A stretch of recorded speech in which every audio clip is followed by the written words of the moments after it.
Dr. Tamara Sachs graduated with honors from Mount Sinai School of Medicine in New York City. Prior to obtaining her bachelor's degree in molecular biology and physiology, she studied naturopathic medicine in France. She has been a functional medicine doctor since 2003, preventing and treating the root causes, not just the symptoms. Please welcome my dear friend, Dr. Tamara Sachs. Love you.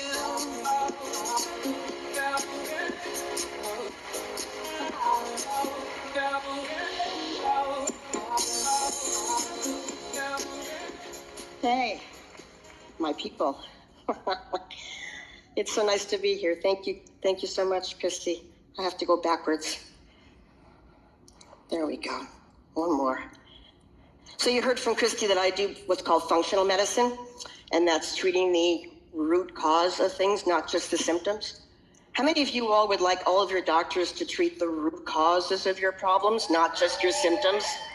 Yeah, that's why I call functional medicine medicine, just good medicine the way it should be. And a huge part of functional medicine is education. And I love teaching people how their body works. I think that if you understand how your body works, you're going to make better decisions for yourself and your family. So my intention today is to teach you a little something about health span. Our lifespan, of course, is how many years that we live, but our health span is how many of those years we're active and fit and sharp and independent. And it turns out that our health span has a lot to do with something called our mitochondria. So I'm going to tell you a little something about our mitochondria, and I'm going to tell you 6 things that the science of mitochondria has taught us about health span and how to improve our health span. So mitochondria, you might be asking, what is that? That little thing in orange. It's the powerhouse of the cell. It's the part of our body that makes energy from food. And it's quite a remarkable thing. And we have hundreds or thousands or more of mitochondria in every cell. Every animal on this planet is powered by mitochondria. And we've known that for about 50 years, but in the last 15 years, there's a whole bunch of new research out there about the role of mitochondria in aging and in lifespan. And this mitochondria has an interesting origin.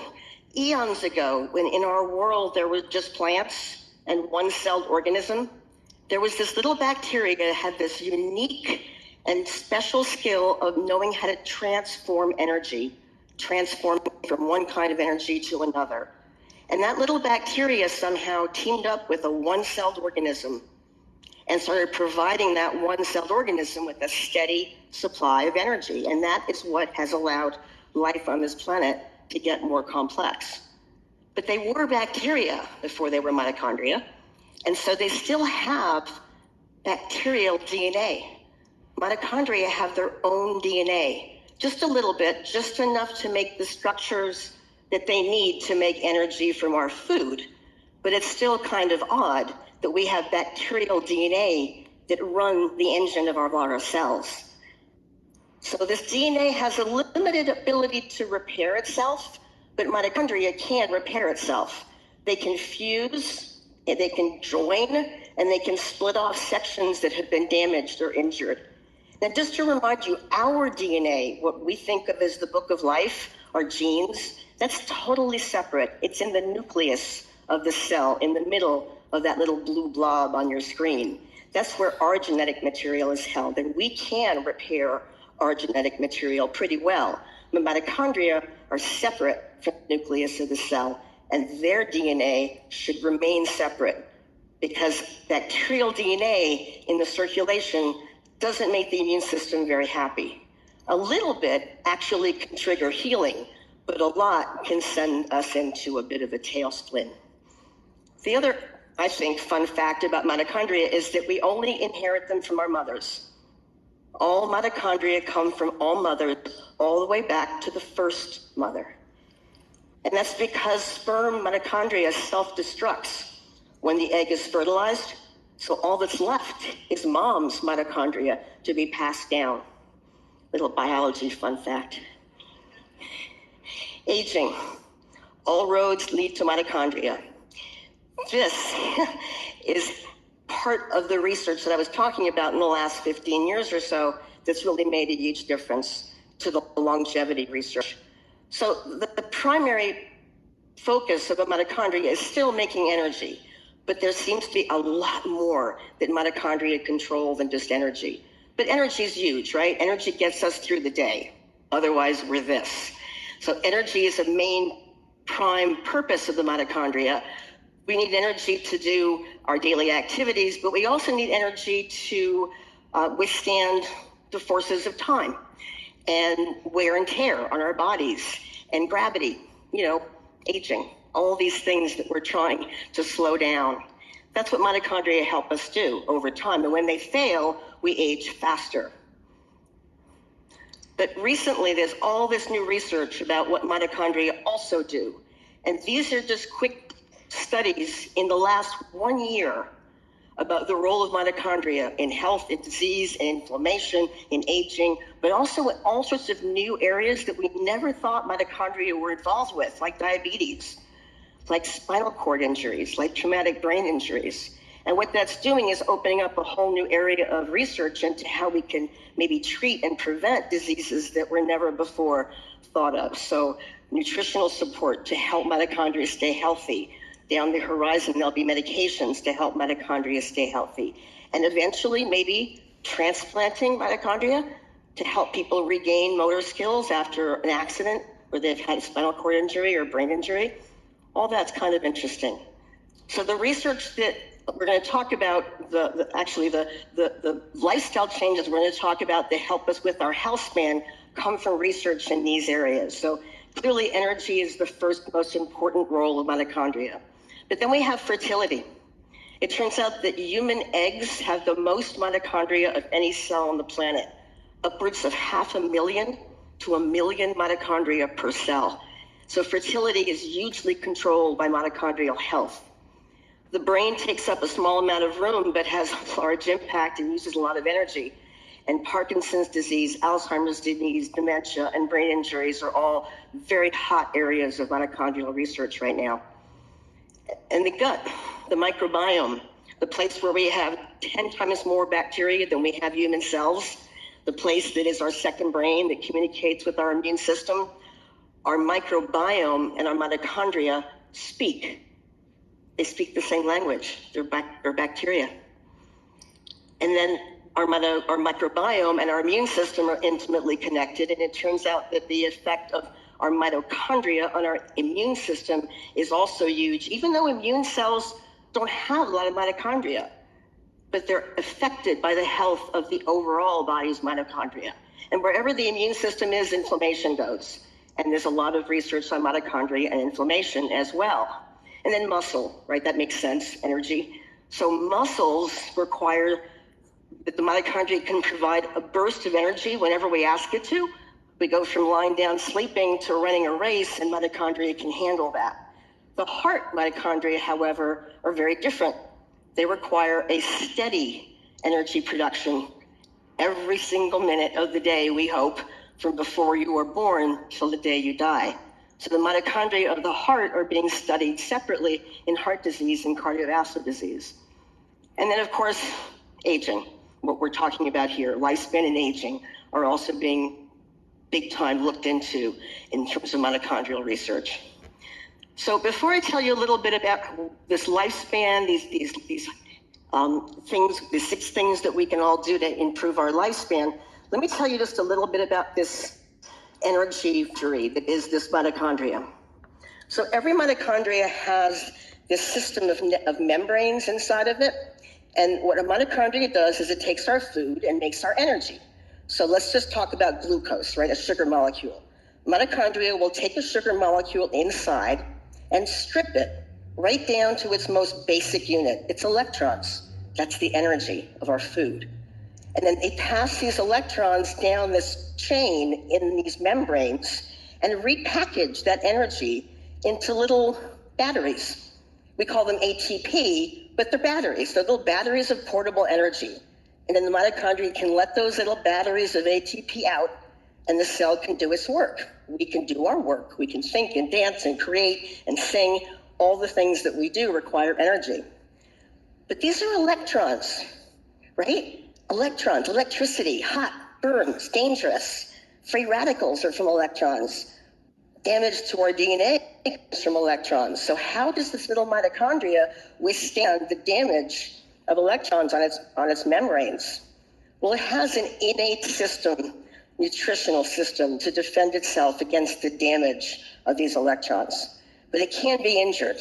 And so the most important thing for protecting your mitochondria from this potential damage is the overall level of the antioxidants in your body, the overall level of them and the variety of them. That's the number one thing mitochondria need to stay healthy and not be damaged. Because a damaged mitochondria, like you see up there with very few membranes, cannot make enough batteries from your food. It makes way less than it should, and so you are more tired than you should be. So just before we get into these 6 great things that we can all do, just for the geeks and the science nerds in the room, just real quickly, I know there's a few of you, right? So the damage to our mitochondrial DNA and our mitochondria themselves accumulates over time. And so the ability of a mitochondria to make energy without harming itself from those electrons is key to our longevity. And when some damage does occur, because it does, there needs to be a healthy way for them to split off the damaged part and fuse together to make healthier and bigger mitochondria. And all of that comes together. The number of healthy mitochondria you have per cell signals not just that cell, but your whole body. It signals the whole body as to the health of your lifespan. If mitochondria are damaged very slowly, they can be absorbed, no problem. But if mitochondria are damaged suddenly, they explode. And a little bit of that mitochondrial DNA getting out, as I mentioned, can help promote some healing. But when a lot of mitochondrial DNA or contents spill out into the cell, especially if it spills out into the circulation, then you can get into trouble. And we think that maybe shock and multiple trauma, that's why sometimes we can't save people. There's been too many mitochondria damaged and released into the circulation. So, what are the 6 areas that we can talk about? Now that you have some background into what mitochondria are, there are 6 things we know from this science, from this research, that we can all do to help. So the first is our brain. Number 1 is sleep. You gotta sleep, folks. You gotta sleep at least 7 hours a night, or you will not have a healthy health span. It just can't happen. You also have to feed your brain. Your brain believes everything you tell it. So you have to feed it gratitude and joy, good thoughts, and balance the stress and negativity of the world if you're gonna have a good health span. I see my... The third thing is exercise. Actually, any form of exercise is a wonderful anti-aging medication, if you will, habit. But there's 2 in particular that have data in terms of mitochondria and health span, and those 2 are endurance training and high interval training, HIIT. Those 2 seem to help mitochondria get stronger and bigger and healthier health span. But again, any exercise is better than none. The 4th is intermittent fasting and calorie restrictions. So calorie restriction has been shown in very controlled circumstances to improve health span by a lot. But the key is very controlled circumstances. The studies were done giving people optimal nutrition, just a smaller amount of calories. Intermittent fasting, same thing. I think everybody should do 12 hours on, 12 hours off. It's good for everybody to give your gut and your whole system 12 hours of not eating. Beyond 12 hours, you have to just be careful that you're getting enough food and enough good nutrition in the smaller amount of time that you're eating. Because if you're only eating 2 meals a day, it becomes even harder to get enough produce into your diet. The last 2 were about food. So antioxidant levels, I mentioned already, no surprise that having to eat a really rich Mediterranean plant-based diet is critical for health span.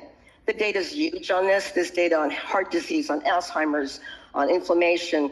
Almost anything you can think of in terms of a disease or a condition has evidence that the Mediterranean plant-based diet will help.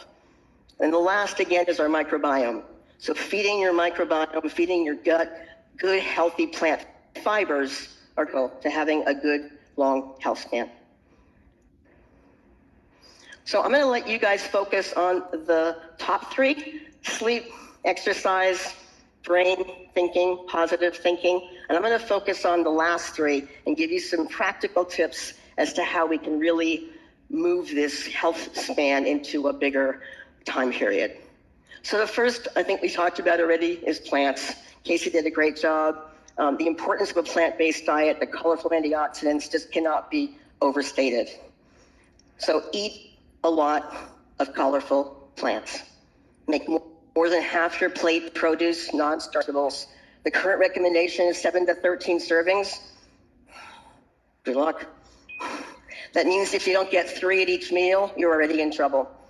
So do that with a variety of plants, all the different colors of the rainbow, both raw and cooked every single day. That's key. The consistency of getting these nutrients in your body every day is key, because your mitochondria are working every second of the day, getting those electrons, and if they don't have protection, you're going to have damage.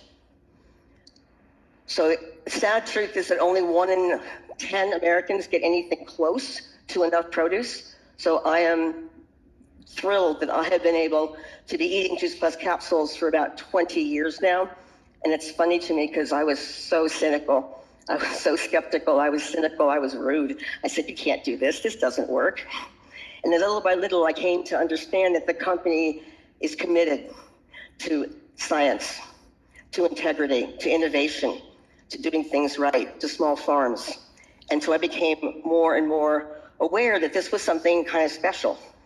And then I read the research, and I understood that these wonderful fruit, vegetables, and berries that were grown so carefully by this company were processed in such a way that they get absorbed into the bloodstream, as Casey told us, and get into the cell, and that the cell then functions better. That's the ultimate in health and prevention. That's all that we need to do, is have a cell function better every single day. So the research is really what got me involved. And I could spend all day talking about the research, but fortunately, you won't have to listen to that. Casey already mentioned a few things, and there are over 42 now published studies looking at this research. It's nerd heaven. If you're a science geek, just reading these studies will teach you a lot about molecular biology and health, even if you don't understand certain parts of it. But just to not forget to mention a couple of quick things that I can't help but. The science does show a couple of things that are really, really important to note. The first is we have significant studies showing improvement in memory and cognitive ability. And then Casey mentioned the immune system and inflammation. There's also studies on postoperative healing and gum health and skin health and lung health. And this is the long list of benefits that have been proven over and over to be seen when people take Juice Plus versus placebo. And these are, of course, all randomized controlled clinical trials, the gold standard of research, published in major journals done by the top scientists in their field. The Healthy Starts Family Program was mentioned already, but the results that have been gathered for the last 20 years looking at these families on Juice Plus is very impressive. And if you have children and they're not taking Juice Plus, please look at the results of this Family Health Start study, because it's quite impressive. And what can I possibly say about towers that Stephen didn't just say, except that if you don't have one, you want one. I've had several, 2, 3, or 4. For many years, I grow indoors and out all year. The food tastes so much better. It's more nutritious. It's fresher than you can buy in a store, and it saved me a fortune over the years. So the second thing that you can do for your health span, the second, maybe the fourth we're up to, is your microbiome.